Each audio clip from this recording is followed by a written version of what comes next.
Welcome. This is Leading with Spirit, the show that gives you an in-depth look at topics like what it takes to navigate your spiritual journey, how to heal yourself and grow your spiritual gifts, and balanced practices to expand your business and your spiritual leadership. I'm your host, Spirit Bird, shamanic teacher, healer, and author, here to guide you on your journey to becoming your most potent spiritual leader.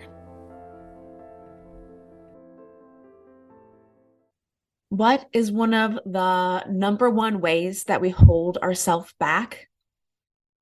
It is when we separate ourselves from others. And this can show up in a lot of different ways. This can look like when we tell ourselves stories about how other people are dangerous, can't be trusted, or overwhelming. Yes, it might be true that sometimes you've experienced people doing bad things. I'm not trying to argue that that doesn't exist. But when we tell ourselves a story over and over again about how that is true and how that is the biggest truth, then that's the only thing we're going to be experiencing in our lives. Then what we're actually asking life to show us is that that is true. What we're actually asking life to show us is that people cannot be trusted, is that you cannot depend on people, is that people are dangerous. So we need to flip that script. Another way that you separate yourself from others is by finding something about someone else that you believe that gives them an advantage over you. Now, this is important, so listen up. I'm coming in strong today because I see this over and over and over and over again from people, and I do it to myself, and I've experienced it in my own life. And we're not doing ourselves any favor by pretending that this isn't what's happening. We're not doing ourselves any favors by continuing to people please and jump into suffering with other people. We're not doing ourselves any other favors by saying, yeah, that does suck. Yeah, people do suck. Oh yeah, it's too bad that you're in this one particular position that makes it so that you can't do the things you want to do. That is BS. That is not the truth. So one of the other ways that we separate ourselves from other people is by finding something in someone else, looking at somebody else that's doing something that we want to do, or maybe even subconsciously that we want to do, and picking something about them that we believe gives them an advantage over us. You're not doing yourselves any favor by doing this to yourself. You're actually hurting yourself when you do this. So what does that look like? That looks like simple things like saying, well, I really would do this. I really would take some more time for myself, but I can't because I'm a single mom and I can't actually ask for help. Or I really would love to do this thing, except for I can't because then it makes my husband mad. Or I would really like to do this thing, but I can't because my family is super sensitive and super judgmental and they would be hating on me. Or I really would put myself out there more, except that I don't really do well in front of camera. Or my business would be successful, or the only reason that her business is successful is because her boobs are hanging out in her pictures. Or I would be successful if I actually could lose some weight first. Or I would be feeling better if I was dating somebody. If I was dating somebody, then I wouldn't be lonely, and then I would get to do this thing. Or I would finally do this thing where I get to take care of myself, but I have to have this much money in my savings account first. But I can't because my car keeps breaking down. I would be doing XYZ, but I can't because of XYZ. This is not helping you. This is looking externally and finding a thing that you want to blame for why you're not actually choosing and deciding to do the thing you want to do or be the person you want to be. Yes, stuff happens in life. Yes, life throws stuff at us sometimes. Yes, we're going to have setbacks. Yes, we're going to have unexpected expenses. Yes, we're going to deal with people that suck. These are not the actual reasons that you're not getting to where you want to be. These are the separations that you're creating. They are the things you're putting the blame on.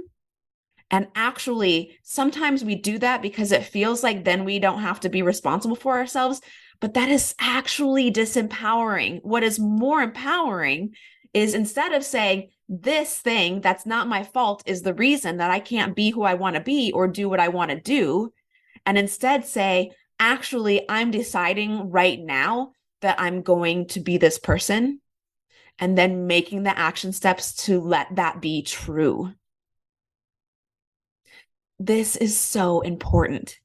And I promise you, there's a few fundamental things about the way healing work and coaching work is set up, the way the universe has it set up, that I want everybody to understand.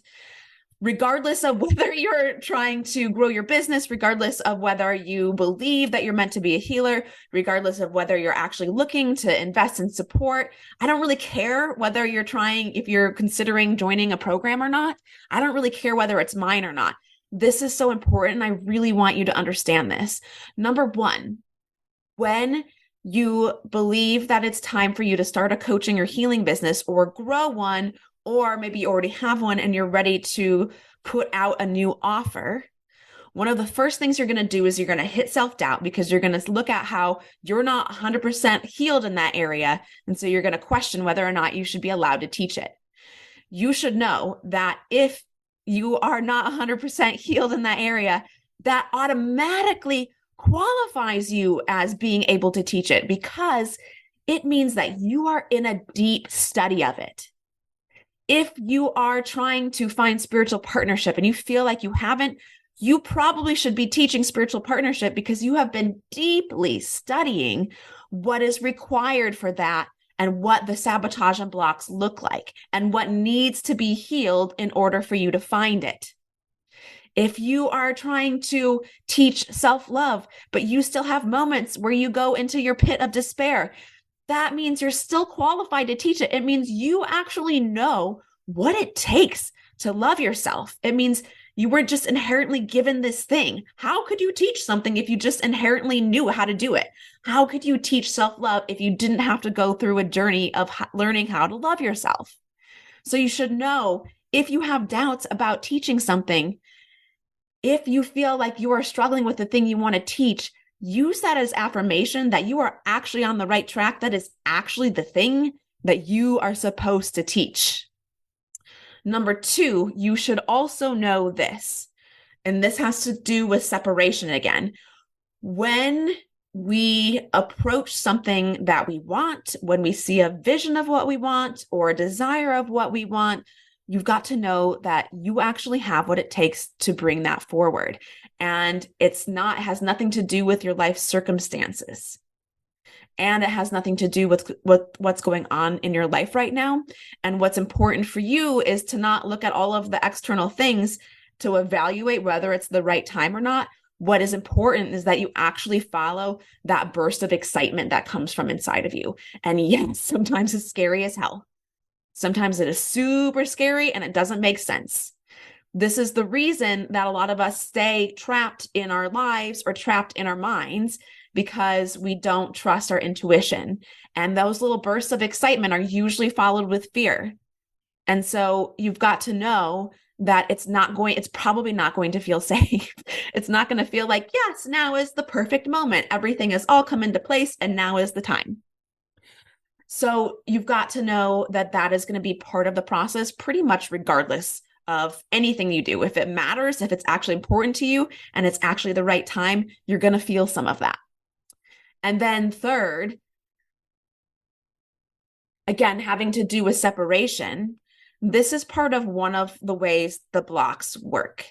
And this is really similar to when we're looking at how somebody else, like the reason why we think somebody else can do something and we can't. Well, her business is succeeding because she's actually really pretty. And that's actually the reason people are signing up. No, knock it off.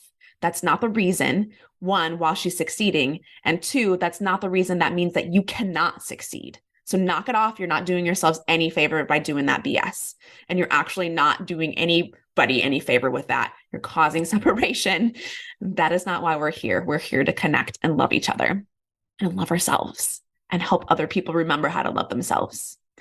So when you're in this spot, what is common is what we'll do, the way our blocks work is we will sort of scan our life and find something about our lives that makes it so like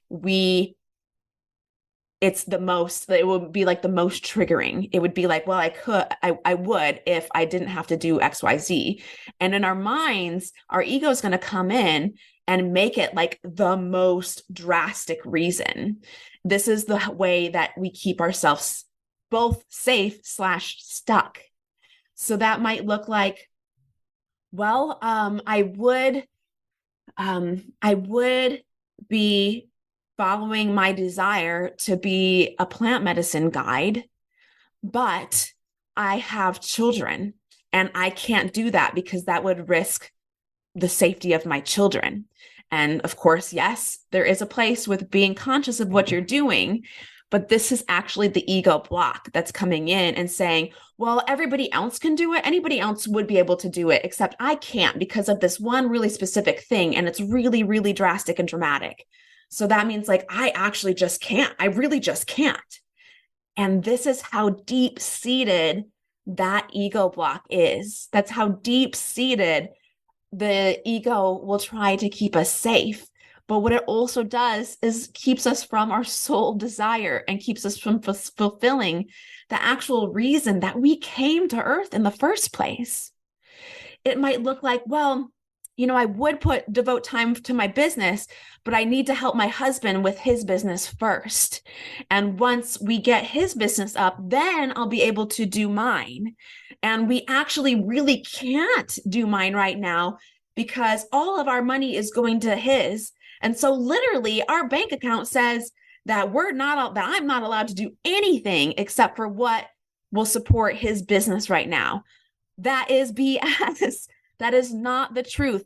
And again, when you're in it, it feels like it's the only truth. It feels like, actually, I would, but I literally can't because this actual reason. And again, this is how deep seated those ego blocks come in and prevent us from moving forward.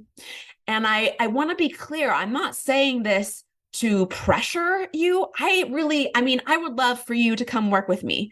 I would love for you to come hire the coach. Maybe that isn't me that you've been courting for a long time. But that is not the reason that I'm saying this. I'm saying this because I see this over and over and over again with other people. And I've seen myself do this over and over and over again, where I get to this spot where I'm about to actually receive the things that I've been calling in, the things that I've been asking for.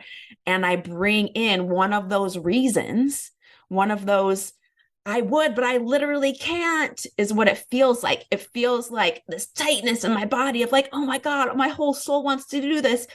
If only I could. And that is what the block feels like. I just did this. I was just calling in a teacher. I wanted a teacher for a specific thing. I was just calling it in and dreaming about it. I'd been dreaming about it for a couple of weeks. And then lo and behold, I get this email in my inbox. And it was like, it just spoke to my soul. I was like, holy crap. This is like exactly what I've been calling in. And then I looked at the date of when the thing is that we would get together. And I was like, oh, this is exactly what I've been wanting, but I can't this year. That's a really hectic time of year for me. And so I'm probably going to have to wait till next year and hope that she offers it again. BS. This is life. That was life giving me exactly what I was just asking for. I just asked for this thing. And in my mind was even like, if I could get through this thing, if I could find this teacher that can help me with this thing, I think I could really be on track. I think I could really blossom and step into my next level. So for me to have life be like, oh, you want this? Here you go. Here's the thing. And then for me to be like, oh, sorry, I can't. That is BS. It's not helping me. It is not helping me at all. It is not helping my vision at all. And for me to continue to lie to myself and say, and like, look at this external reason for why I can't isn't going to get me to where I want to go. And so I want you to understand that it's really hard. Moving past this block is really hard because you're going to come face to face with a big fear.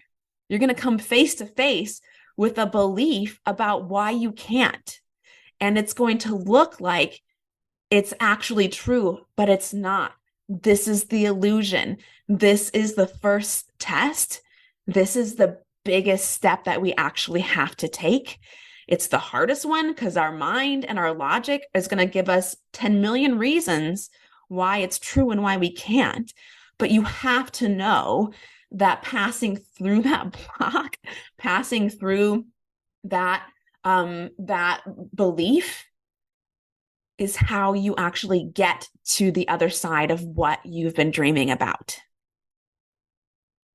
So if you get nothing else from this, please just get that the ability to see it for what it is. Even if you're not ready, even if you're like, you know what, Spirit Bird, I freaking see it. I see the thing. I kind of believe you, but I'm just not ready. I'm still scared. That's okay. You don't have to force yourself into a thing. You don't have to make yourself do anything, but I do want you to see it for what it is. It's okay if it's not now. It's okay if you're not ready. But I do want you to understand what this mechanism is and see it, because that's going to help you start to actually move through the block. That's going to allow you to start practicing it in at least maybe smaller places. That's going to allow you to start actually being able to receive the abundance that the universe is trying to give you. It's trying to give you the things that you're asking for. It's just, you have to say yes.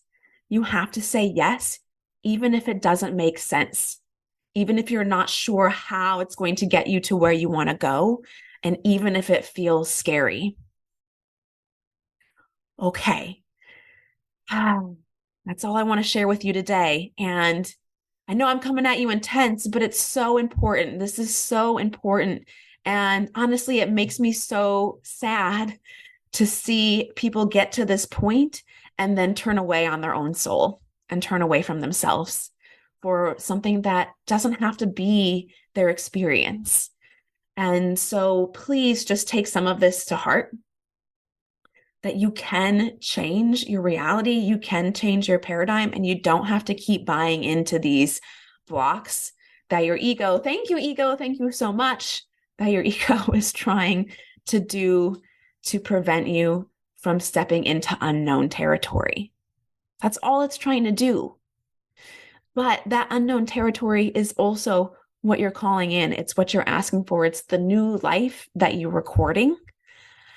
Let yourself receive that. Thanks for joining me today.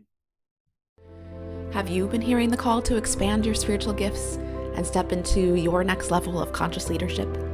If you're a coach, healer, or a spiritual leader, you can learn more about Shaman School and growing your spiritual business on our website, holtonhealingarts.com, or send me a DM at Holton Healing Arts.